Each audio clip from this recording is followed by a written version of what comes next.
By spending a good amount of time in introspection mode, the INFJ is quite familiar with the ins and outs of their internal complex. However, like for most people, their everyday mental patterns become so second nature that they stop being a focal point of their observation.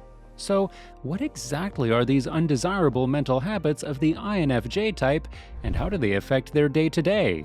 Welcome, or welcome back, psychos! Before we get into it, we'd love it if you liked and subscribed to our channel, as well as to click the post notification bell so you never miss a video. Alright, let's get right into the video, starting with number 1, silent anxiety. Considered one of the highly sensitive personality types, the INFJ can easily become overwhelmed by their external stimuli. And while they're not so keen on labeling themselves as experiencing a form of high-functioning anxiety and may not even realize that others don't experience the same feeling, INFJs are often met with a slight underlying feeling of anxiousness in new or overstimulating environments. Although this is considered normal for some introverted types, overstimulating surroundings can be slightly more consuming for the INFJ. This is because of their inferior extrovert sensing function that causes them to focus on their surroundings. The difficulty with utilizing this often underdeveloped function is that, since they're so used to remaining fixed inside their inner minds, having to depend on this inferior function can feel extremely foreign. This is especially true for the INFJ who grew up in a rather comfortable environment, one in which they weren't encouraged to develop their social development. Number 2, the shoulds and shouldn'ts. The inherent fault-finding self-perception of the INFJ is considered one of their biggest weaknesses. INFJs live with a constant need for self-improvement in one way or another. Usually, this comes in the form of analyzing what it is they're currently doing that they shouldn't be doing, or what it is they're not doing that they should be. And while this type of self-reflection doesn't seem so bad in the grand scheme of things, the INFJ can easily fall into a loop of self-blame and guilt caused by this cognitive distortion. This personal and internal battle makes the INFJ seem highly ambitious, self-disciplined, and confident on the outside when, in reality, they're never quite satisfied with where they're at in their never-ending self-improving journey. An example of this could be an INFJ seeming completely confident in their skin when deep down they're constantly telling themselves that they shouldn't have eaten that dessert, or they should really start exercising more. Or they may be honestly happy at a job, but feel as if they should be doing more with their lives, or that they shouldn't be giving their time for the sake of someone else's success. Number 3, safeguarding their feelings. Whether INFJs notice it or not, much of their reluctance to open up has to do with their deep fear of having their feelings hurt. Due to their actively empathetic nature, INFJs know they can easily get swooped into feeling obligated to help other people. And while that's not the aspect of their fierce empathy that bothers them necessarily, it's the fact that most INFJs live in constant worry that their invested feelings are being taken advantage of. Unfortunately, the only way for this personality type to put a halt on these suspicions is to be proven wrong. So, while they're already considered introverted creatures, INFJs have an added layer of hesitancy when it comes to sharing their personal thoughts and feelings. Not only that, but INFJs are also used to feeling misunderstood for the way they see the world, which makes them quite closed off to judgments that make them feel as if they need to explain themselves in a defensive manner. Number 4, they hold back a lot of what they want to say. The introspective INFJ personality type is constantly analyzing and picking up on the nuances of the world around them. In fact, it's fair to say that most personality types don't come close to doing the same amount of analyzing as the INFJ. Therefore, the INFJ seems to notice the things that others would normally completely overlook. This introspective, yet outwardly observant type knows things that others don't know.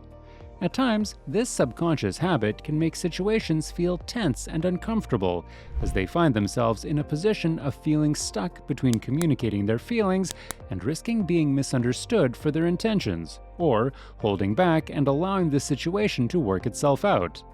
And because of their hallmark empathy towards others, they usually prefer to keep their lips sealed to ensure they don't hurt any feelings or stir a pot that may need to just sit and boil on its own. Number 5. Imagining who someone is before getting to know them.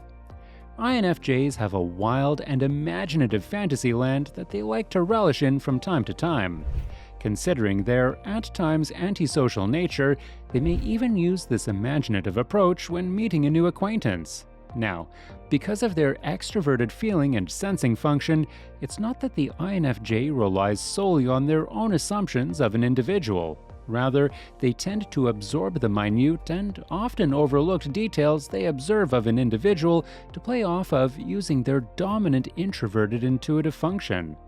While this can be a harmless mental pattern at times, it can cause the INFJ to end up ruminating on the thought of who someone is before or in exchange of actually getting to know them. In fact, this can lead to the INFJ giving someone the benefit of the doubt when it hasn't been earned honestly. In these cases, the INFJ may even end up disappointed at the fact that the reality of an individual doesn't compare to the fantasized ideal that they've made up in their own heads. Number 6. Round-the-clock reflection. If the INFJ personality type were to be summed up into only a handful of words, quiet, introspective, and reflective would certainly come up as a few of the most accurate. With introverted intuition and extroverted feeling at the root of their cognitive functions, it's fair to say that this personality type can't help but to absorb, review, and later apply the findings of the details of their life to future scenarios. In fact, of all personality types, the two dominantly introverted intuitive types, being the INFJ and INTJ, are most known for their pattern-forming skills. Even though the INFJ is known for their gut-feeling approach to their decision-making and advice-giving, their thought processes behind this gut feeling actually have much more to do with the reflection they've given on the lessons they've been served previously.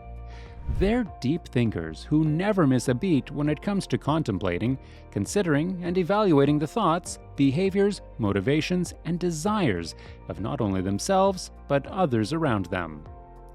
Number 7. Personalization.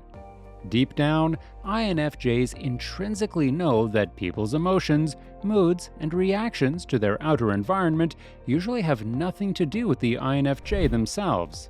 However, because of their reflective and self-analyzing mental habits, sometimes this personality type can't help but to wonder if they've played a role in some way. Personalization is all about believing or questioning if something is their fault, despite the little evidence presented. For example, if someone seems a little grumpy at work, by giving the INFJ short replies and less enthusiasm than usual, this type may automatically assume their coworker is upset with them directly.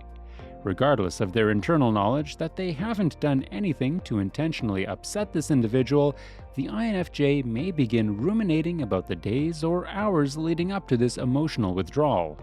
Not only does this mean they reflect and absorb the shallow energy being admitted, but they can actually end up convincing themselves of a false story about how they may have had something to do with the difficulty their coworker is having. Lastly, and on a more positive note, number 8. Optimism. The INFJ type has an interesting contrast of both feeling and logic that they apply to different scenarios when most appropriate. While some personality types tend to lean more towards one or the other, the INFJ is known to be equally rational as they are intuitive. Yet, no matter which side they resonate with most at any given moment, it's almost always met with an underlying notion of optimism. It's as if they can logically see that the cup can be considered half filled and half empty, but they much prefer to see it as being half full. Despite the obvious details, facts, and confusion being presented to them in regards to a potential outcome of a particular scenario, the INFJ's future-focused hope can rationalize the fact that everything will probably work out just fine. This mental pattern is deeper than their surface-level need for perfectionism and more related to their intuitive knowledge of it being very possible that everything happens for a reason in the larger picture of life. Well, psychos, that's it for today. So, would you say you experience these mental patterns as an INFJ? Let us know in the comments below. Also, make sure to leave us a like, share with your friends, and also subscribe to our channel so that you never miss a video.